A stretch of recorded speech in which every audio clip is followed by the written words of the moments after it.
Donald Trump sudah terlihat akan menyerang negara-negara yang punya surplus perdagangan dengan Amerika Serikat. Bisa jadi menambahkan tarif atau dengan cara-cara lainnya. Sayangnya Indonesia juga termasuk salah satu negara yang ekspor ke Amerika Serikatnya lebih banyak daripada impornya. Apakah kita akan menjadi target berikutnya? Kita akan bahas singkat dalam risiko surplus perdagangan RI dengan Amerika Serikat. Langsung saja kita ke slide yang pertama. Pertama, kita akan langsung melihat seperti apa posisi Indonesia sebagai salah satu partner dagang Amerika Serikat. Kalau melihat grafik dari census.gov ini, terlihat ya negara-negara mana saja yang mengalami surplus perdagangan dengan Amerika Serikat. Memang betul, Indonesia juga salah satunya. Tapi di posisi ujung sini. Artinya defisit Amerika Serikat dengan Indonesia ini nilainya relatif lebih kecil dibandingkan dengan negara-negara lainnya. Harus kita syukuri bahwa ternyata di jumlah yang relatif kecil ini yaitu 14,9 miliar dolar Amerika Serikat, banyak loh ternyata orang Amerika Serikat yang membeli produk Indonesia. Sedangkan di posisi lainnya kita bisa lihat di sini ada China, lalu ada Meksiko, lalu ada Vietnam, ada Ireland atau Irlandia dan juga lain-lain begitu. Jadi kalaupun memang Trump ini akan memberikan tarif ke negara-negara partner dagang yang surplus, ya negara-negara ini dulu sebelum ke Indonesia. Kita lihat China. China ini sudah dikenakan tarif sebagai daftar list yang pertama. Lalu Meksiko ini juga sudah dikenakan tarif. Lalu Vietnam, tapi kalau Vietnam ini kan memang ini ada free trade agreement dengan Amerika Serikat. Lalu masih ada Ireland, lalu masih ada Jerman juga, ada Taiwan, Jepang. Kalau di ASEAN ini bahkan masih ada Thailand, juga Malaysia. Nah ini dia Malaysia posisinya di sini. Yang harusnya dikenakan ancaman tarif lebih dulu baru ke Indonesia yang posisinya ada di ujung sebelah sana. Surplus Indonesia ini sebesar 14,9 miliar dolar Amerika Serikat di sepanjang 2024 dengan Amerika Serikat. Artinya memang secara jumlah ini relatif lebih kecil dibandingkan dengan 14 negara lainnya. Pemerintah Indonesia juga cukup percaya diri kalau tarif Trump ini tidak akan terlalu membebani Indonesia. Kita akan cek slide berikutnya.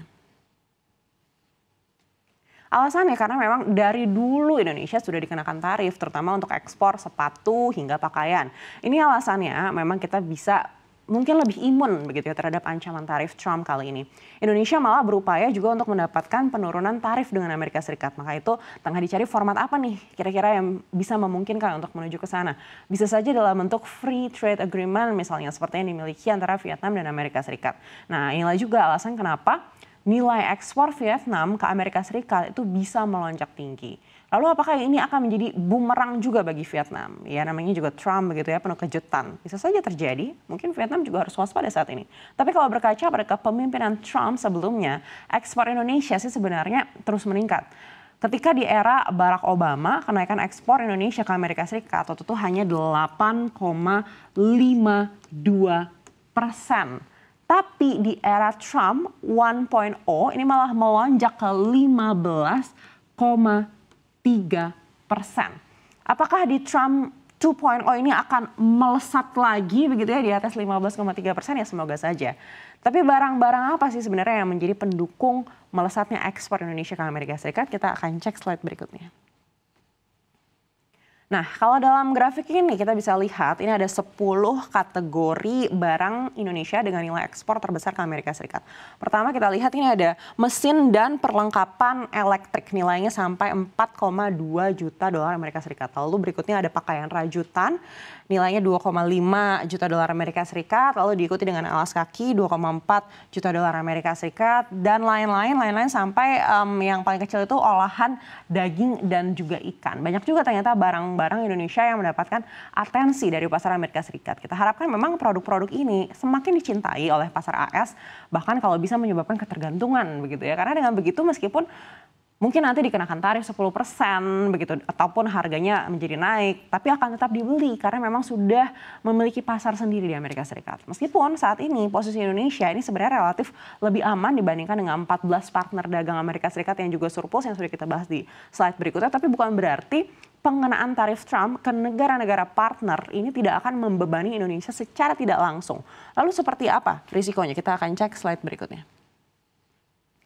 Pertama, tarif tambahan 10% untuk China. Ini jelas akan mempengaruhi Indonesia sebagai partner dagang China dan juga Amerika Serikat. Salah satunya yang sudah menjadi perhatian pemerintah ini adalah produk China yang akan membanjiri Indonesia. Jika produk tersebut gagal masuk Amerika Serikat karena kalah di persaingan harga, mungkin karena tarif tersebut, maka bisa jadi produk tersebut akan dilarikan ke negara-negara lain termasuk Indonesia salah satunya. Kalaupun sudah ada larangan misalnya atau proteksi dari pemerintah, tapi bisa saja masuk lewat pasar ilegal yang artinya ini juga tidak membayar pajak untuk pemerintah.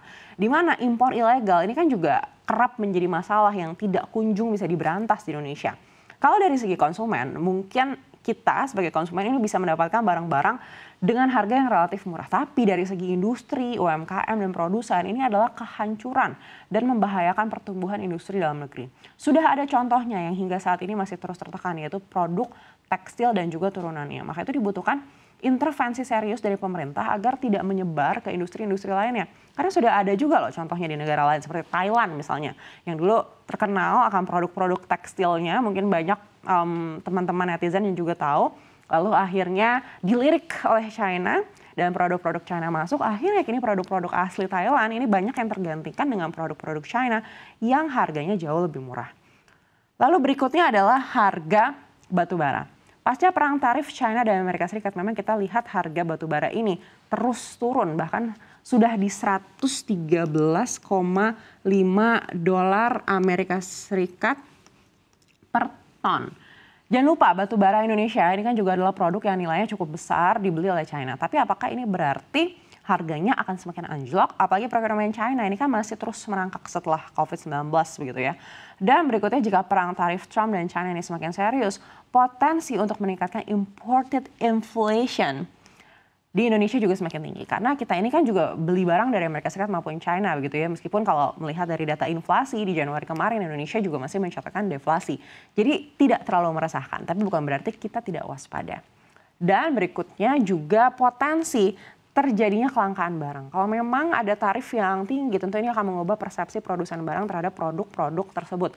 Apalagi industri kita banyak juga yang membutuhkan bahan baku baik dari China atau Amerika Serikat. Bisa jadi kalau bahan bakunya ternyata di stop produksi oleh negara-negara yang dikenakan tarif oleh Trump karena mungkin dinilai tidak menguntungkan begitu dan mereka akhirnya stop produksi, dan dampaknya industri kita juga tidak bisa akhirnya untuk melakukan produksi begitu ya, dan tentunya ini akan sistemik dan akan menyebabkan terjadinya kelangkaan barang ini, sehingga mungkin barang-barang tersebut akan sulit ditemukan.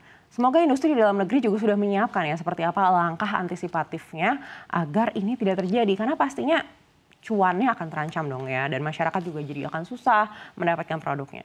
Memang banyak lagi dampak yang bisa terjadi. Jangan panik, tapi tetap waspada akan berbagai kemungkinan yang terjadi.